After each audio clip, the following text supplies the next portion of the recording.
मैं इसको आगे बढ़ा रही हूँ, लेकिन वो अलग चीज है, क्योंकि जिस तरह से वाहवाही वहाँ हो रही है, हाजी साहब को लीजिए जरा, हाजी साहब, जिस तरह की वाहवाही हो रही है वहां पर कुंभ में, वो तस्वीरें भी सामने आ रही है। लेकिन एक बयान आज आ गया संगीत सोम जी का, बीजेपी के नेता हैं, आप जानते ही होंगे, उनका एक बयान आ गया। उन्होंने कहा कि भाई सब आएंगे कुंभ में, और वो कह रहे हैं कि सब आएंगे, हमें कोई दिक्कत नहीं है, हर हर गंगे करते हुए आएंगे, भगवान भोले शंकर का नाम लेते हुए आएंगे, गंगा में डुबकी लगाएंगे, तो सब वहां पर दुकानें भी लगा सकते हैं। उन्होंने एक और विवाद को जन्म दे दिया उससे। जरा एक बार जल्दी से सुना दीजिए संगीत सोम जी का भी बयान।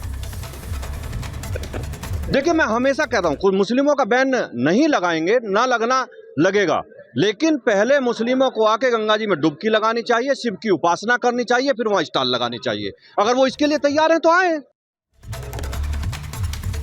अब हाजी जी, मैं पहले तो आपकी प्रतिक्रिया चाह रही हूँ इस पर, जो बात संगीत सोम ने कही।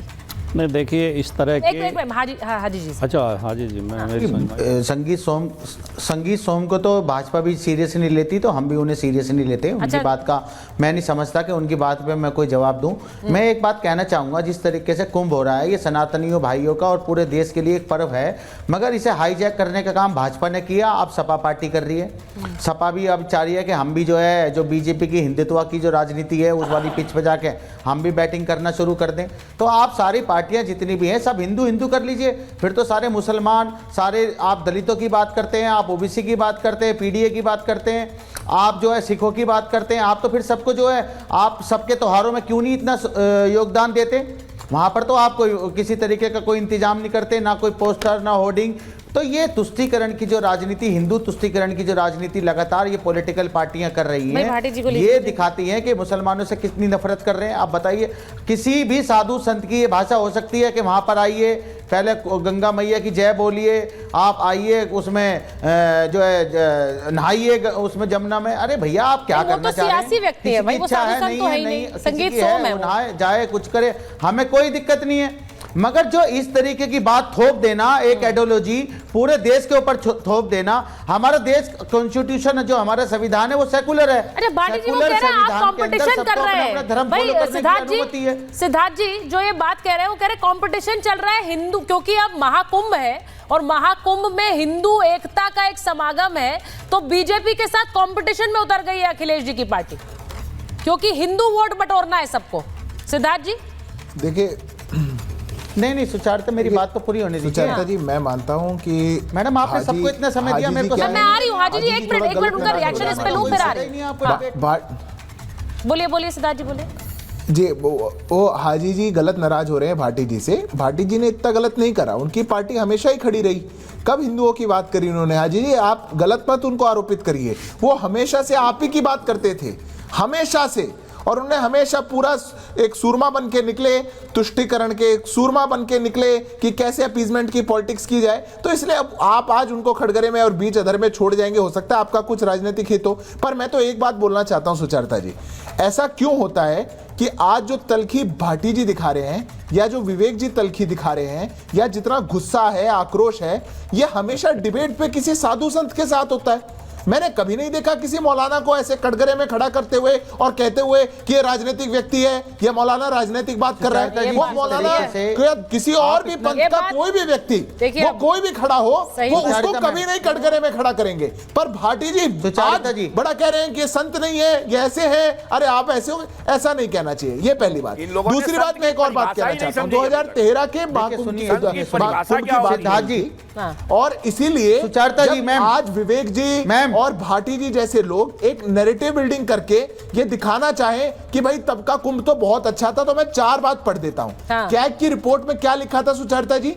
अखिलेश जी की सरकार 59% का काम 14 जनवरी 2023 जब कुंभ शुरू हुआ तब तक पूरा नहीं कर पाई थी। 14 करोड़ के नहाने के लिए 14 करोड़ लोगों का स्नान होना था। सरकार ने केवल 5 डाइवर अपॉइंट किए थे 14 करोड़ के स्नान के लिए। 111 रोड का कंस्ट्रक्शन होना था, 65 तो अंत तक कंप्लीट भी नहीं हो पाई। 4 प्रोजेक्ट 26 करोड़ के, वो कुंभ खत्म हो गया पर शुरू भी नहीं हुए। और समाजवादी पार्टी की सरकार ने 1% अपने बजट का खर्चा था। आज आप कह रहे हैं कि थोड़ा बहुत ऊपर नीचे हो जाता है। 40 लोगों से ऊपर ने अपनी जान गंवा दी। आपके मंत्री रेजिग्नेशन देने आए, आपने रेजिग्नेशन नहीं लिया, फिर उनके घर पे जाके बर्थडे का केक कटवाने चले गए और आप कह रहे हैं ऊपर नीचे हो जाता है। ये अगर आपकी देखिए, सेक्युलरिज्म की डेफिनेशन थी तो भाटी जी, मैं भगवान आपके का पास भला आऊंगी, हो, इसके बाद ऐसा स्वाभाविक है। सेक्युलरिज्म आज लेकिन नहीं उन्होंने है। जो बात आज कही है, देश के संविधान का सेक्युलरिज्म है। मैं सिद्धार्थ जी से एक हद तक सहमत भी हूँ इस बात पर, क्योंकि कितनी डिबेट्स आपने मेरे साथ किए हैं इस महाभारत में, और वो ये बात सही कह रहे हैं कि आप हमेशा साधु संतों पर इतने आक्रामक क्यों रहते हैं।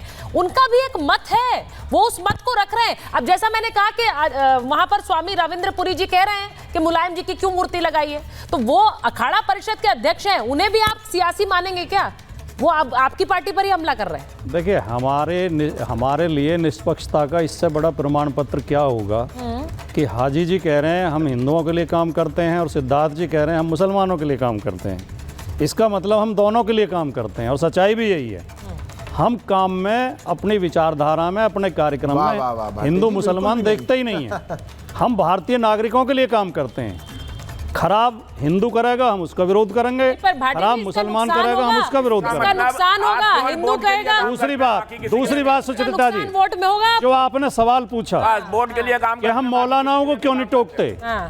इस देश के सबसे बड़े मौलाना, जामा मस्जिद के शाही इमाम अब्दुल्ला बुखारी, इनके पिता जो वर्तमान मौला वो हैं, शाही इमाम हैं, नेताजी ने उन्होंने एक टिप्पणी की थी। नेताजी ने कहा था इमाम अपनी इमामत करे, राजनीति हमें करने दें। धार्मिक लोगों को राजनीति में नहीं पढ़ना चाहिए। समाजवादी पार्टी की हमेशा ये सोच रही है, जब कोई मौलाना राजनीतिक बातें करते हैं हम उन्हें भी टोकते हैं, और जब साधु संत इनका ड्यूटी है इनकी हमें धार्मिक शिक्षा देने की। संसद में मुलायम सिंह ने अब कहा बताओ था इन्हें कैसे संत मानो? आप कह रहे हो संत मानो, अब इन्हें कैसे संत मानो? संसद में दिया था। खाली ड्रेस पहनने से कोई संत थोड़ी हो जाता है। हाजी साहब, संत का आचरण भी तो होना चाहिए, सुचारिता जी, भाषा भी होनी चाहिए, संत का ज्ञान भी होनी चाहिए, संत की गरिमा भी होनी चाहिए। संत को ड्रेस से थोड़ी हो मैं जाता है। आपसे ये उम्मीद नहीं करती, सच में बता रही हूँ, क्योंकि आप वो जिस तरह से आप बार बार उन पर हमला कर रहे हैं, मैं उनके डिफेंस में नहीं है, वो अपना डिफेंस खुद दे सकते हैं, लेकिन मैं चाहती हूँ कि इसको चर्चा को आगे थोड़ा सार्थक ढंग से बढ़ाया जाए। हाजी जी बोला जा रहे हैं, हाजी जी बोलिए। वो कह रहे हैं हम तो सही काम कर रहे हैं, क्योंकि हिंदू सोचता है उसके साथ है, मुस्लिम सोचता है उसके साथ। हाँ बोलिए बोलिए। देखिए, कुंभ सदियों से होता आ रहा है, कभी भी उसमें राजनीति नहीं हुई, मगर जब से 2014 के बाद से भाजपा आई है वो लगातार हिंदू पर्व पे आकर अपनी राजनीति की रोटी जो है सेकने लगती है। तो ये दिखाया जाता है कि किस तरीके से वो हिंदुत्व की राजनीति और हिंदुत्व की बातें करते हैं। योगी जी लगातार संविधान की शपथ लेके लगातार जो है नियंत्रण बांट रहे हैं, जो कि एक पर्व जो है वो सनातन हिंदू भाइयों का है। और जो ये लगातार जिस तरीके की बातें की जा रही हैं, कुंभ में धर्म परिवर्तन की बात की जा रही है, मुसलमानों की एंट्री को बंद किया जा रहा है, तो ये इस देश में किस तरीके की राजनीति 2014 के बाद से बन गई है। अगर आज पुराने नेता भाजपा के होते तो वो आज इन्हें कोस रहे होते और इन्हें कहते कि ये कैसी हमारी भाजपा पार्टी है जिसके अंदर आज जो है मुसलमान जिन्होंने देश की आज़ादी से लेकर आज तक देश की आज़ादी दिलाई और मुसलमान हमेशा इस देश के लिए आगे बढ़ चढ़ के हिस्सा लिया, उनको एक धार्मिक पर्व में आने के लिए रोका जा रहा है। उन्हें गंगा मैया की जय गंगा मैया बोलने के लिए कहा जा रहा है, उनको नहान के लिए कहा जा रहा है। तो ये तुष्टीकरण की जो राजनीति है और जिस तरीके से मुसलमानों को साथ ही जाएगा, वो एक श्रद्धा का पर्व है, वो एक धार्मिक पर्व है, वो एक धार्मिक पर्व है, और उस धार्मिक पर्व में मन में श्रद्धा के साथ तो जाएगा ही व्यक्ति। अगर कोई किसी तरह का अपने मन में किसी तरह का कोई ऐसा भाव लेकर जाए जो सही नहीं है, जो संकीर्ण हो, वो सही भी नहीं है। मुझे लगता है किसी भी धार्मिक आयोजन के लिए, किसी भी धार्मिक आयोजन के लिए। बहरहाल आज तो शुरुआत हुई है और मुझे लगता है 1.25 करोड़ लोगों ने अभी से स्नान कर लिया है, तो आगे बहुत से श्रद्धालु पहुंचेंगे और हम उम्मीद कर रहे हैं जो हमारे पैनल में बैठे हैं सबको वो उसी तरह से पाप से मुक्ति और भगवान का आशीर्वाद मिलता रहे। बहुत बहुत धन्यवाद आप सबका महाभारत में जुड़ने के लिए।